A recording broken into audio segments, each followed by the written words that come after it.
এই যে এটা হচ্ছে বানরের খাঁচা। এই যে বানর, এটা হচ্ছে বানরের বাদরামি। বিজ্ঞানীরা বলে না, কি বলে, বানর থেকে নাকি মানুষ হয়েছে, এরকম বানর থেকে মানুষ হয়েছে না, এইভাবে বলছে।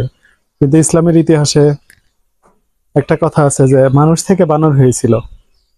হযরতে দাউদ আলাইহিস সালামের যে কওম ছিল তারই একটা দল কিন্তু এই বানর থেকে মানুষ না, মানুষ থেকে বানর হয়েছিল আল্লাহ তাআলার হুকুম অমান্য করার জন্য।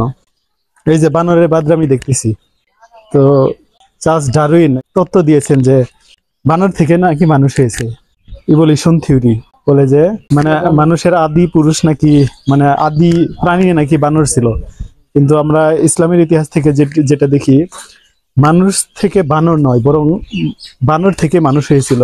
হযরতে দাউদ আলাইহিস সালামের যে কওম ছিল তার একটা অংশ যারা আল্লাহ তাআলার হুকুম না মানার কারণে, অর্থাৎ শনিবারে মাছ মারা নিষেধ ছিল, এবং দাউদ আলাইহিস সালাম তার যে কওমকে নিষেধ করেছিল যে শনিবারে যেহেতু পবিত্র বার, সেবারে মাছ ধরা যাবে না, কিন্তু তারা আল্লাহ তাআলার হুকুম এবং দাউদ আলাইহিস সালামের হুকুম অমান্য করে কিন্তু এই যে তারা মাছ ধরেছিল, মাছ শিকার করেছিল কৌশলে।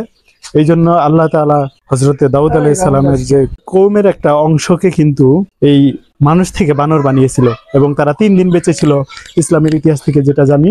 3 দিন পরে তারা মারা গেছে, এবং এই পর্যন্তই কিন্তু তাদের ওই বানরের যে ইতিহাস ওই পর্যন্ত শেষ হয়ে গেছে। যতজন মানুষ বানর হয়েছিল তারা কিন্তু 3 দিন পরে সবগুলো মারা গেছে। কিন্তু বিজ্ঞানী নামের আধুনিক কিছু মানুষ রয়েছে যারা কিনা বলে যে মানুষের আদি যে প্রাণী ছিল তারা নাকি বানর ছিল।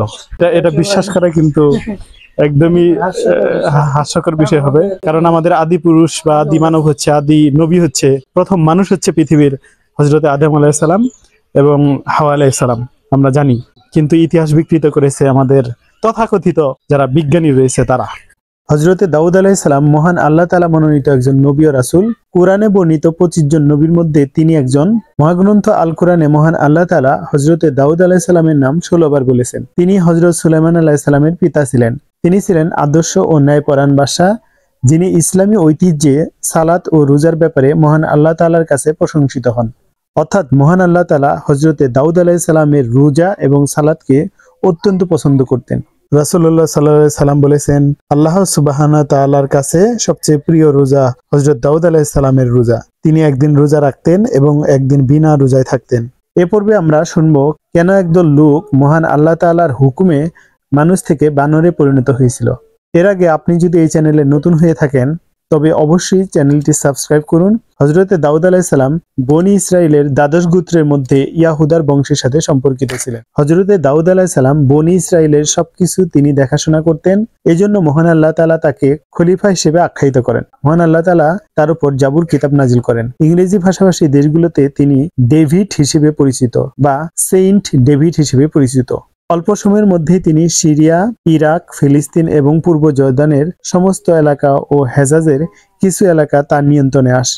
তৎকালীন শাসক তালুতের পরবর্তীতে তিনি শাসক অর্থাৎ বাদশাহ নির্বাচিত হন, এবং পরবর্তীতে অল্প সময়ের মধ্যে তিনি সিরিয়া, ইরাক, ফিলিস্তিন এবং পূর্ব জর্দানের সমস্ত এলাকা ও হেজাজের কিছু অংশ তার নিয়ন্ত্রণে নিয়ে আসেন। হযরতে দাউদ আলাইহিস সালামের কণ্ঠ এত সুমধুর ছিল যে জাবুর তেলাওয়াতের সময় মানুষ ছাড়াও পশু পাখি জীবজন্তু পর্যন্ত অভিভূত হতো, এবং সমুদ্রের মাছ পর্যন্ত কিনারে এসে তার তেলাওয়াত শুনত। তিনি জালুত রাজাকে পরাজিত করেন। দাউদ আলাইহিস সালাম যখন বাদশাহ নির্বাচিত হন, ঠিক সেই সময়ে মহান আল্লাহ প্রদত্ত শনিবার সাপ্তাহিক ছুটি ও মাছ ধরা নিষিদ্ধ ছিল, অর্থাৎ শনিবারকে পবিত্র বার মনে করা হতো। হযরতে দাউদ আলাইহিস সালাম তার যে কওম ছিল, হযরত দাউদ আলাইহিস সালাম তার কওমকে শনিবারে মাছ ধরা নিষিদ্ধ করেন, কারণ শনিবারে হযরতে দাউদ আলাইহিস সালামের কওমের কাছে শনিবার ছিল পবিত্র দিন। আর এই দিনে হযরতে দাউদ আলাইহিস সালাম তার কওমকে মাছ ধরা নিষিদ্ধ করেন। কিন্তু দাউদ আলাইহিস সালামের কওমের মধ্যে একদল তার কথা অমান্য করেন, এবং দাউদ আলাইহিস সালামকে না বলেই তারা গোপনে মাছ ধরতেন। এই জন্য মহান আল্লাহ তাআলার পক্ষ থেকে শাস্তি আসে, আর এই শাস্তির কথা বলা হয়েছে সূরা বাকারের 65 এবং 66 নং আয়াতে।